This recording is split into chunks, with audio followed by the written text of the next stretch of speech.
It's kind of claustrophobic, ain't it? A little cozy.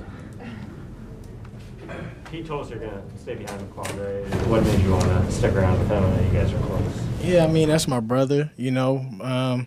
But I don't really think I'm doing anything that he wouldn't have done for me. You know, I think that if shoe was on the other foot, I think that would be the same thing that he would do for me. You know, like that's my best friend.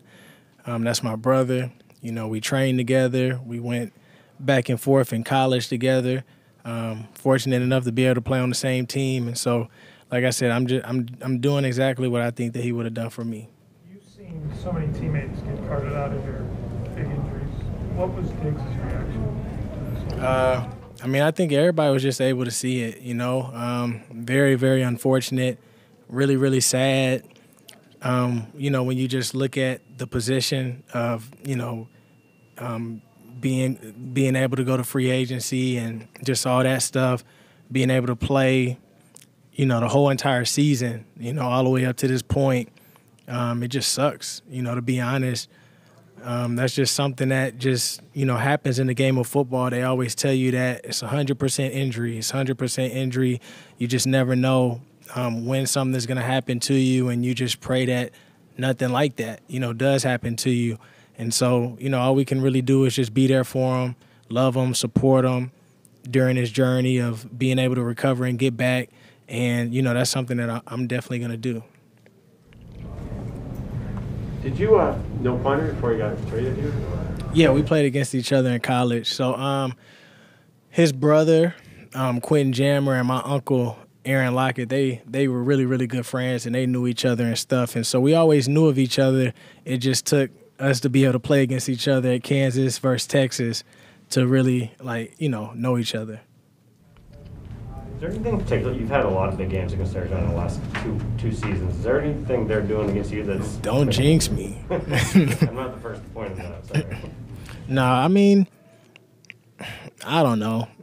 I don't really know what to say with that. I think, you know, a lot of times the way that we're able to have good games in a lot of these games is just based off of schemes and how teams decide to play us. If teams decide to double team DK or put a safety over the top, then, you know, that just means that I got to be able to do my part to be able to, like, get things going and help the offense. And if you see teams being able to focus on me or put a safety over the top or try to stop me from going deep, that's when we're able to that's when DK steps up and he's able to be able to make those same plays and stuff like that. And so it's just hard because each and every week you got to go into it trying to figure out what is the defense going to do, not only as you're getting ready for the game during the week, but also as you're getting ready for the game in the game. You got to be able to try to figure out what the team is doing and adjust to it and stuff like that. And so, like I said, I think sometimes, you know, I just be at the right place at the right time, and, you know, God just has his hand on me. You guys finished 4-2, and for a good stretch of those 6 games, you were either officially eliminated from playoff contention or all but eliminated. What does it say about you guys to finish that strong? I mean, it's a great way to be able to go out. Definitely would have been very, very promising if we were able to win the rest of our games, and this was to determine if we go to the playoffs or not. But for the most part, I think it brought us closer together. Usually, well, I'm not going to say usually, but you hear about teams that are in this situation, they fall apart. And it's just about, I'm ready to leave. You know, and I think the biggest thing is our actions, you know, the way that we practiced, it said otherwise. You know, everybody was in it. Everybody was out there giving it their all. And to be able to win these last 2 games, I think is really great because, you know, you guys came in and asked about the offense. People ask about the offense. And the biggest thing was if we can get the 3rd downs, you'll be able to see how great this offense could really be. And that's the thing that just always shot us in the foot this year was we just couldn't get the 3rd downs, and so it was hard for us to stay on the field. But even going against a team like Arizona that's going into the playoffs, like it shows you we were 8-12, you know, for 3rd down. So it shows you when we stay on the field, we got somebody who rushed for 190 yards. You know, we're passing the ball to different people, and people were getting open. Like, it just shows you how explosive and how much we could utilize people if we're able to just stay on the field. What was working on the last couple of games on third down that wasn't there earlier in the year?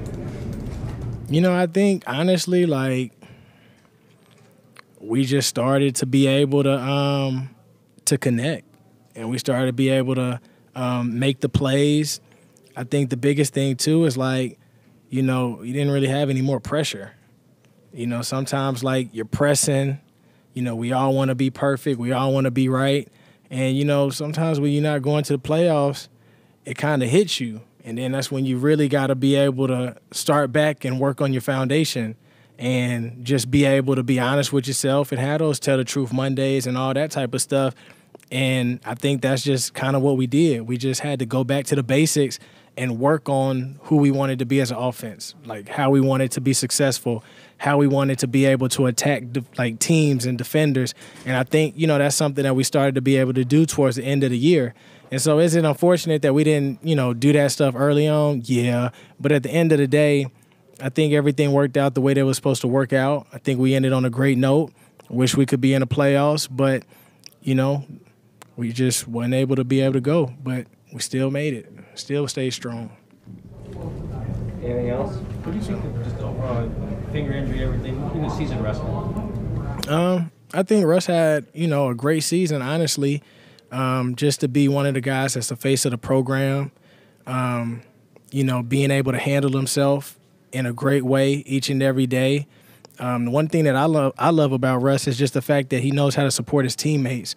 He knows how to be able to talk to people, knows how to be able to get the best out of them when it comes to, you know, just being able to tell people good job or good route or good throw or good catch. Well, good catch, not good throw. But, you know, being able to just have that type of talk with you that we would talk about self-talk. He kind of gives that to each and every single player. And, you know, people don't really know how important it is because, you know, if any of y'all played sports before, you're used to people telling you good job all the time. But, you know, when you're not playing sports anymore, you don't really get the good job. You don't get good article. You know, you don't really get a lot of that type of stuff. And so that's something that Russ does a really great job of being able to give you. It's like, hey, man, I see you on a scramble. Like, keep scrambling. Like, it's that little stuff that you don't notice that continues to build you up and continues to keep you in it and continues to stay alive. And that's one of the things that I really love about him. So, well, I appreciate it, man. You know, it's been a heck of a year. Everybody stay safe, you know, with COVID and all that type of stuff. Vote for me for the Man of the Year social media challenge. And, you know, like I said, God got his hand on me, but he got his hand on all of y'all as well. And just thank God and give him the glory for everything. Happy New Year.